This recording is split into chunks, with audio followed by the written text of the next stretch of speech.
আপনারা শুনেছেন।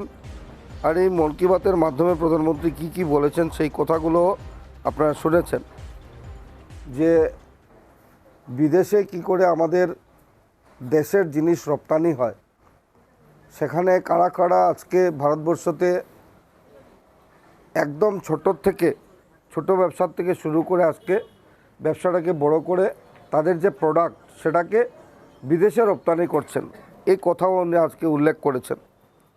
আমরা দেখেছি যে মহাকুম্ভের কথা এখানে উল্লেখ করেছেন। এখানে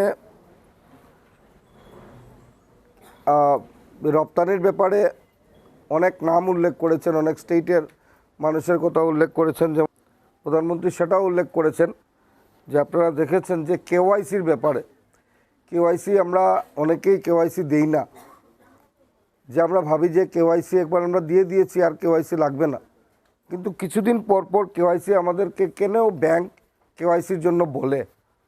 আর কি করে আমাদের অ্যাকাউন্টটা আমরা সুরক্ষিত রাখব, একজন দেশের প্রধানমন্ত্রী, আপনারা চিন্তা করে দেখুন ব্যাপারটা।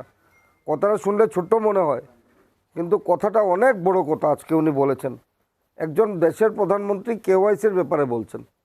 আমরাও আপনাদেরকে কেওয়াইসির ব্যাপারে বলি না, কিন্তু প্রধানমন্ত্রী কেওয়াইসির ব্যাপারে বলছেন। কারণ কি, ভারতবর্ষের আপনাদের মতো সকল মানুষের, আমাদের মতো মানুষের যাতে ব্যাংক অ্যাকাউন্ট সুরক্ষিত থাকে, তার জন্য প্রতিনিয়ত ব্যাংক আজকে কেওয়াইসি নিচ্ছে। কেওয়াইসি কেওয়াইসি বলুন বা কেওয়াইসি বলুন, সেটা করে যাচ্ছে। আর এই কেওয়াইসি আমাদের প্রত্যেক সময় দেওয়া প্রয়োজন, যাতে কোনো মানে ফর্জি না হয়। তার জন্য আমাদেরকে কি করতে হবে, যে অনেক সময় আমরা দেখি যে আমাদের সোশ্যাল মিডিয়াতেও সেটা হ্যাক হয়ে যায়, আমরা পাসওয়ার্ড চেঞ্জ করে দিই। তো আমাদের কি করে পাসওয়ার্ড চেঞ্জ করে আমাদেরকে সুরক্ষিত রাখতে হবে অ্যাকাউন্টটা, সেই সব কথা একজন প্রধানমন্ত্রী বলছেন। এটা অত্যন্ত গুরুত্বপূর্ণ বিষয়, সেটা আপনারা লক্ষ্য করেছেন। প্রথমবারের মতো ভারতবর্ষ না, গোটা কোনো বিশ্বের রাষ্ট্রপ্রধান সেইভাবে আজকের দিন পর্যন্ত তার দেশের মানুষকে এইভাবে কথা বলেনি।